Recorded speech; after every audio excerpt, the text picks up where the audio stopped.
नमस्कार दोस्तों, good morning. आपका रोजगार विद किताब में बहुत बहुत स्वागत है।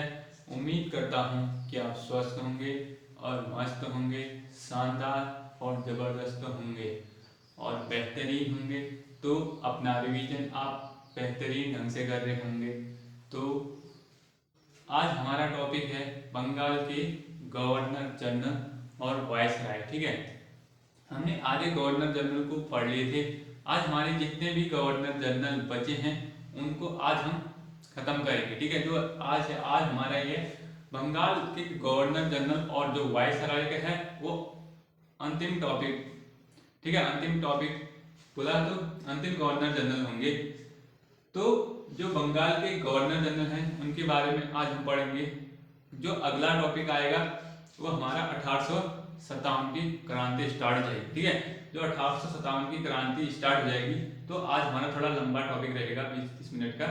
तो देखते हैं बंगाल के गवर्नर जनरल एवं वायसराय। ठीक है, मैंने बताया था बंगाल के गवर्नर जनरल और वायसराय, तो बता दिया था।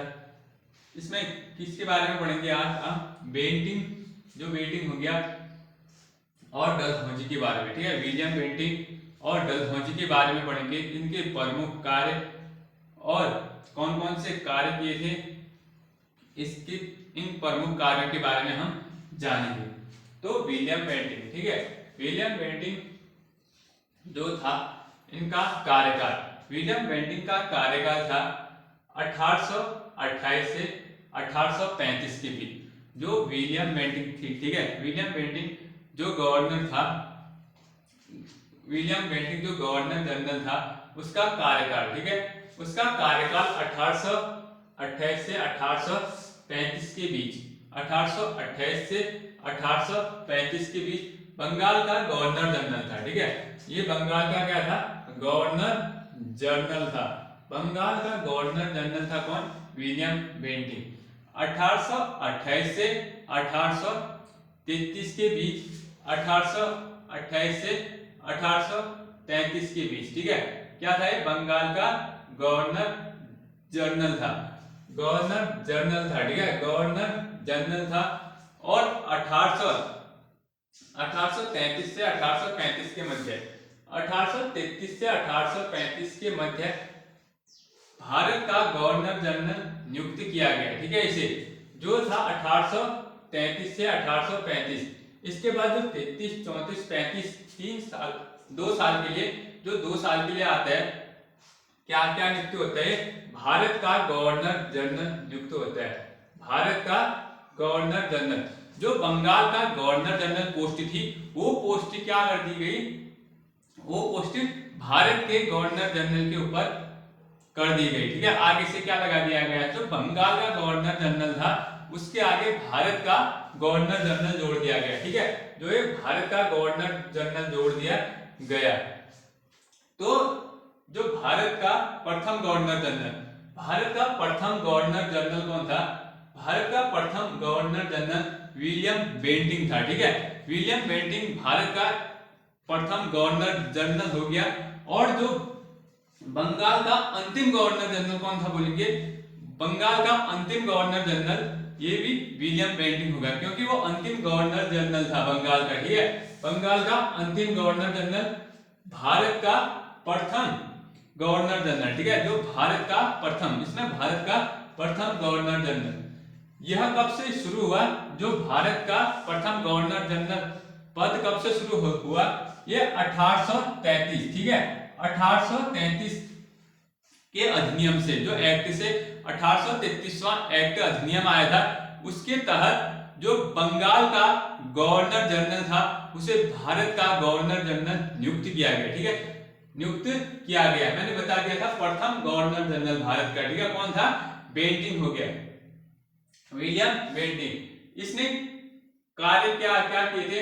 इसके बाद जस्ट ये हुआ कि इसके बाद सती प्रथा, सती प्रथा 1829 में, जो 1829 में सती प्रथा, इसी के कार्यकाल के दौरान, ठीक है, इसी के कार्यकाल के दौरान क्या हो रहा था?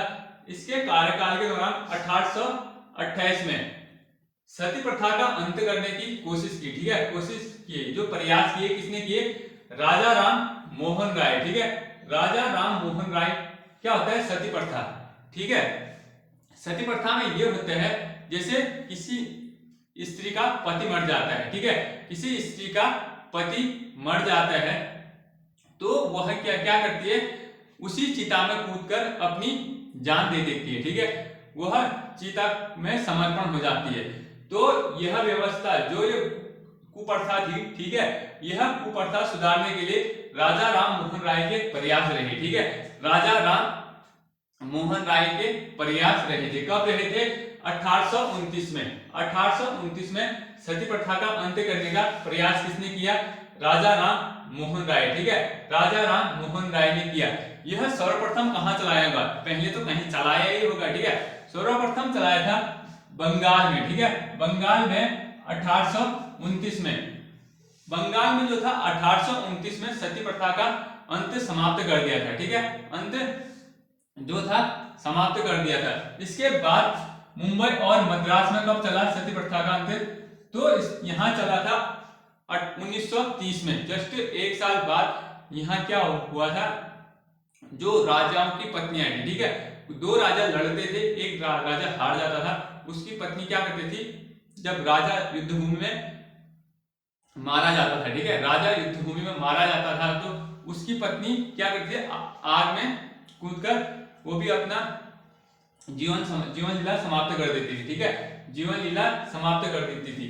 तो यह क्या किया, राजा राम मोहन राय जी ने यह अपने प्रयासों से जो सती प्रथा का अंत समाप्त कर दिया था, ठीक है, समाप्त कर दिया था इसी के कार्यकाल के दौरान, ठीक है, इसके कार्यकाल के दौरान, विलियम बेंटिक के कार्यकाल के दौरान।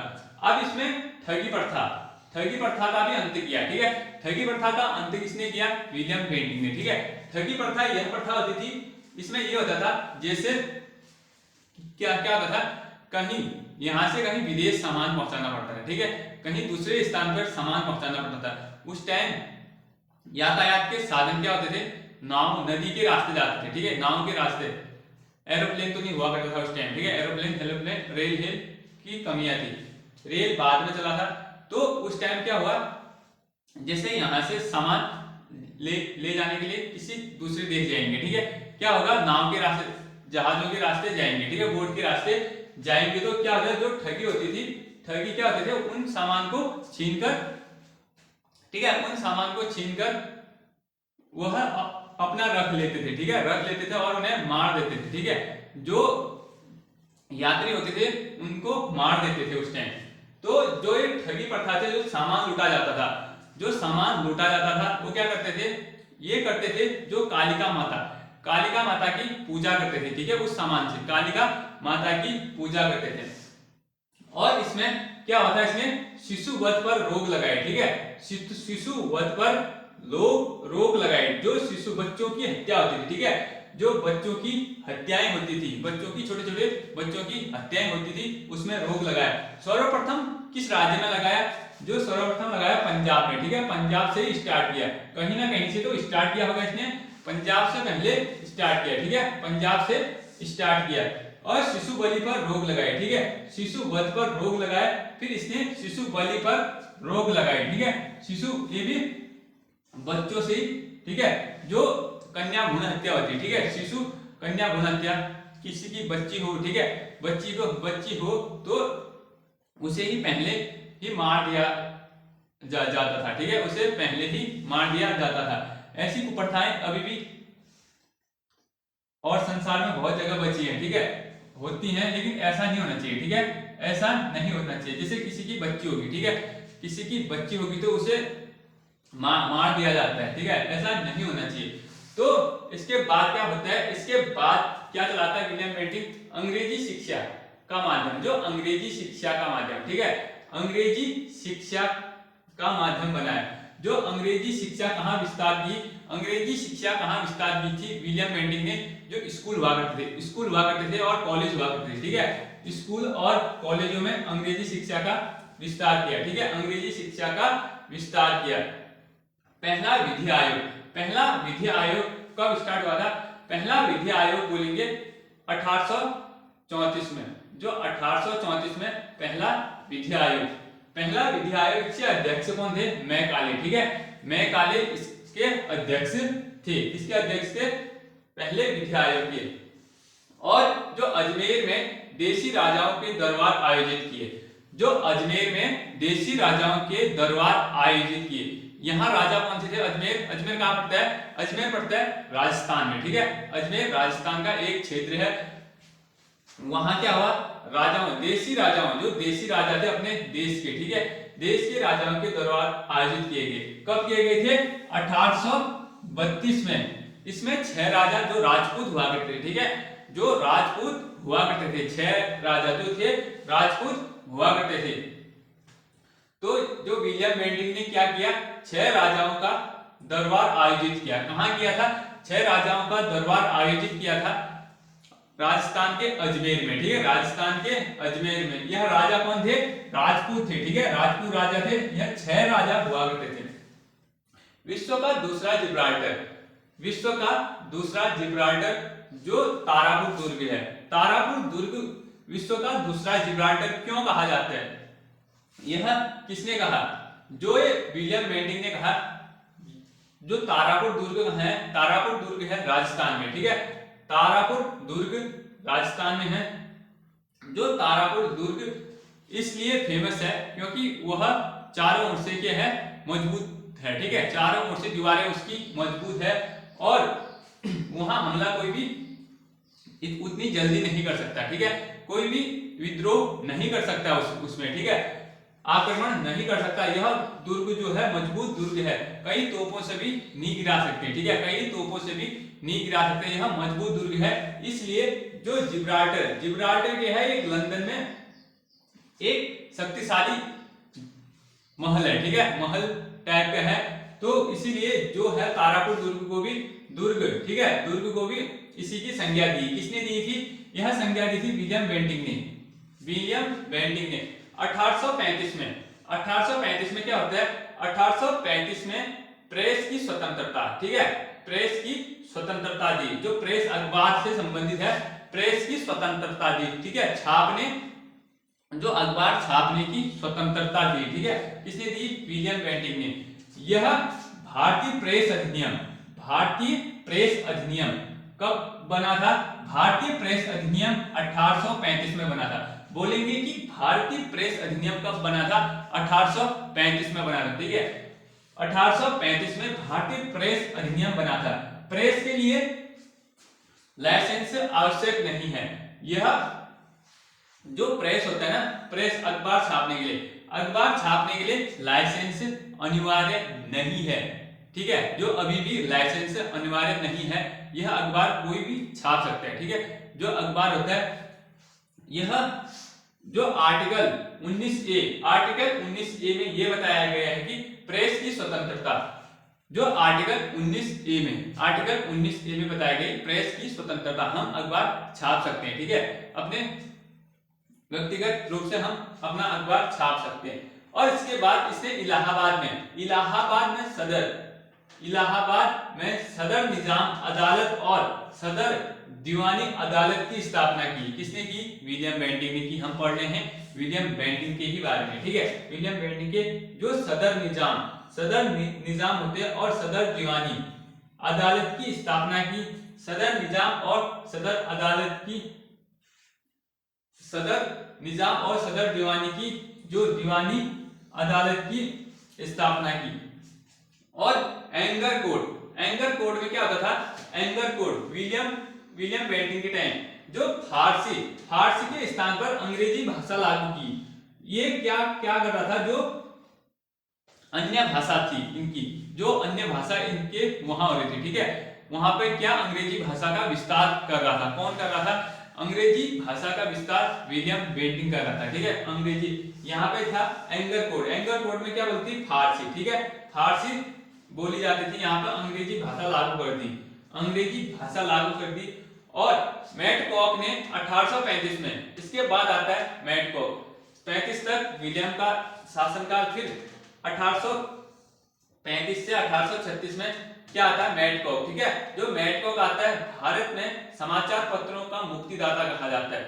भारत में समाचार पत्रों का मुक्तिदाता कहा जाता है। किसे कहा जाता है? मैडकॉक को। ठीक है, मैडकॉक को भारत में समाचार पत्रों का मुक्तिदाता कहा जाता है। इसी के बाद जो अगला शासन आता है ऑकलैंड। ठीक है, जो ऑकलैंड 36 से 42 तक रहा। ऑकलैंड 36 से 42 तक रहा। ऑकलैंड में जो सड़क ए आजम थी, ठीक है, जो सड़क ए आजम थी, उसको जीटी रोड का नाम दिया।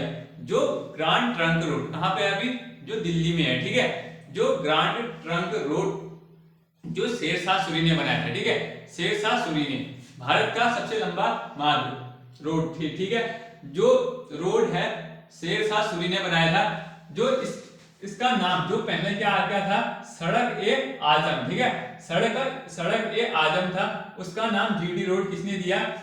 ऑकलैंड ने। ठीक, ऑकलैंड ने दिया था। इसी के शासनकाल के दौरान जो प्रथम आंग्ल अफगान युद्ध हुआ था। अफगान युद्ध हुआ था। ठीक है, प्रथम आंग्ल अफगान युद्ध हुआ था। कब हुआ था? 1839 से 1842 के बीच। ठीक है, 1839 से 1842 के बीच यह युद्ध हुआ था। इसके बाद अगला शासनकाल आता है। अगला शासनकाल जो आता है एलन बरो। ठीक है, जो एलन बरो था, एलन बरो 42 से 44 में रहते हैं। एलन बरो 42 से 44 में रहता है। यह दास प्रथा का अंत करता है। जो दास प्रथा चल रही थी, ठीक है, देश में जो व्यक्ति खरीदे और बेचे जा रहे थे, उसके निम्न कार्य कर रहे थे, उसके अंदर जो कार्य कर रहे थे उसे दास बोलते हैं। ठीक है, जो कोई व्यक्ति होता है, वह उसको जबरन कार्य कराया जाता है, या उसको बेचा जाता है, या खरीदा जाता है। ठीक है, मार्केट में उसे दास बोलते हैं। दास यह अनेक कारणों से बना जाता है। जैसे क्या क्या होता है? कोई व्यक्ति किसी व्यक्ति का पैसा नहीं चुका पाता है, ठीक है, वह उसका दास बना लिया करता था उस टाइम। ठीक है, उसका दास बना लिया करता था। जैसे किसी क्षेत्र पर किसी ने हमला कर दिया, किसी राजा ने किसी क्षेत्र पर हमला कर दिया, तो वहां की जनता से जो तगड़े व्यक्ति होते थे, ठीक है, उसको दास बना लिया करते थे। तो दास प्रथा का अंत किसने किया? एलन बरो ने। एलन बरो ने दास प्रथा का अंत किया 1842 से 1844 के मध्य। जो ये एक्ट था 1843वां एक्ट के अंतर्गत यह दास प्रथा खत्म हुई। ठीक है, दास प्रथा खत्म हुई थी। तो फिर इसके बाद आता है हार्डिंग आता है। हार्डिंग प्रथम, ठीक है, हार्डिंग प्रथम, इसका शासनकाल 44 से 48 तक रहा। 1844 से 1848 के मध्य रहा। नर-बलि खोड़ी जनजाति प्रथा का अंत किया था इसमें। ठीक है, जो नर-बलि व्यक्तियों की बलि दी जाती थी, नर-बलि खोड़ी जनजाति का अंत किया। एक जनजाति थी, ठीक है, नर-बलि खोड़ी जनजाति का अंत किसने किया? हार्डिंग प्रथम ने। अब आता है डलहौजी। ठीक है, जो हम डलहौजी के बारे में इसका कार्य, तो डलहौजी ने क्या किया था? डलहौजी ने हड़प नीति की थी। हड़प नीति का मतलब ये होता है, हड़प नीति का विस्तार करने के लिए जिस राजा का पुत्र नहीं होता था, ठीक है, जिस राजा का पुत्र नहीं होता था, उस टाइम क्या करते थे? जिस राजा का पुत्र नहीं होता था, उस क्षेत्र को क्या करता था? ये डलहौजी यह वह क्षेत्र अपने अधिकार में ले लेता था। ठीक है, अधिकार में ले लेता था, और वह क्षेत्र ईस्ट इंडिया कंपनी या ब्रिटिश सरकार में जो ब्रिटिश का वो फैलाने का मकसद था। ठीक है, अपना क्षेत्र फैलाने का मकसद था। यह जो था हड़प नीति के तहत बहुत से राज्य हड़पे थे इन्होंने। ठीक है, जो अंग्रेजों ने बहुत से राज्य हड़पे थे। जो हड़प नीति में पहला क्या है? जो मराठा, ठीक है, जो मराठा का कहां है? सतारा 1948 में सबसे पहले हड़पा था। ठीक है, हड़पा था। यह सबसे पहले जो मराठा सतारा 1848 में हड़पा था। ठीक है, 1849 में जौनपुर हड़पा था। 1849 में जौनपुर हड़पा था। ठीक है, 1850 में सिक्किम, 1850 में सिक्किम और 1852 में उदयपुर और 1854 में झांसी और नागपुर, ठीक है, झांसी और नागपुर हड़पे थे। किसने हड़पा? जो डलहौजी ने, ठीक है, डलहौजी ने जो हड़प नीति विस्तारित की थी, हड़प नीति के तहत यह 7-8 क्षेत्र हड़प लिए थे, ठीक है, 7-8 क्षेत्र हड़प लिए थे। और जो व्यक्तिगत सिद्धांत गोद निषेध सिद्धांत है, जैसे कोई व्यक्ति, ठीक है, कोई राजा गोद नहीं ले सकता था, गोद निषेध सिद्धांत है। उस टाइम जैसे राजा का पुत्र नहीं हुआ करते थे तो दूसरे व्यक्ति से गोद लेते थे, तो वह राजा को गोद नहीं लेते थे, क्योंकि हड़प नीति के तहत जो होता था वह अपना शासन किसी दूसरे व्यक्ति को नहीं दिया जाता था। यह जो वो था राजा यह जो हड़प नीति के तहत जो डलहौजी को यह क्षेत्र अपना दे देता था, ठीक है, दे देता था। इसके बाद क्या होता था? अवध। यह 1856 में अवध को कुशासन का आरोप लगाया। जो अवध था, अवध में उस टाइम राजा कौन था? अवध में राजा था वाजिद अली शाह। वाजिद अली शाह यह नवाब हुआ करता था। कहां? अवध का, ठीक है, अवध कहां पड़ता है? यूपी में, ठीक है, अवध यूपी में पड़ता है। जो 1856 के तहत यह भी क्या किया गया? इसमें मिलाया गया, ठीक है, अवध में मिलाया गया। तो कुशासन, जो कुशासन का मतलब ये होता है यह अच्छे से शासन नहीं चला पा रहा है। कुशासन का मतलब ये होता है वह राजा वहां शासन अच्छे से नहीं चला पा रहा है, ठीक है, नहीं चला पा रहा है, इसीलिए यह कुशासन। और इसके कार्यकाल के दौरान रेलवे की शुरुआत हुई। किसके कार्यकाल के दौरान? जो डलहौजी था, डलहौजी के कार्यकाल के दौरान भारत में रेलवे की शुरुआत हुई। रेलवे की शुरुआत कब हुई थी? रेलवे की शुरुआत सर्वप्रथम 16 अप्रैल, डेट ध्यान रखना है, ठीक है, इसको 16 अप्रैल 1853 में। 1853 में कहां से कहां तक चली? मुंबई से ठाणे तक चली, ठीक है, मुंबई से ठाणे तक लगभग 34 किलोमीटर चली थी। 34 किलोमीटर चली थी। इसमें डिब्बे कितने थे? इसमें डिब्बे थे 14 डिब्बे और 3 इंजन, ठीक है, 14 डिब्बे और 3 इंजन थे, ठीक है। 34 किलोमीटर चली। कहां से? मुंबई से ठाणे तक। कब चली थी? 16 अप्रैल 1853 में, ठीक है, 1853 में। किसके कार्यकाल के दौरान चली? डलहौजी के कार्यकाल के दौरान चली, ठीक है। इसने डाकघर, जो पोस्ट घर, ठीक है, पोस्ट ऑफिस व्यवस्था शुरू की थी। पोस्ट ऑफिस, डाकघर व्यवस्था 1854 में शुरू की गई थी। और विद्युत तार सेवा 1854, जो विद्युत तार सेवा, बिजली की जो व्यवस्था की गई थी 1854 से ही शुरू की गई थी, ठीक है। अब जो लोक निर्माण विभाग, ठीक है, लोक निर्माण विभाग जो होता है इसने शुरू की गई थी, ठीक है, इसी ने शुरू किया गया। कब किया गया था? 1854 में लोक निर्माण विभाग, ठीक है, लोक निर्माण विभाग की शुरू की गई थी। और जो विधवा पुनर्विवाह अधिनियम पारित कब किया गया?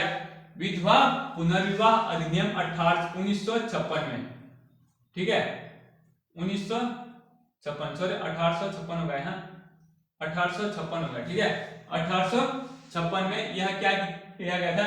विधवा पुनर्विवाह अधिनियम। यह क्या होते थे?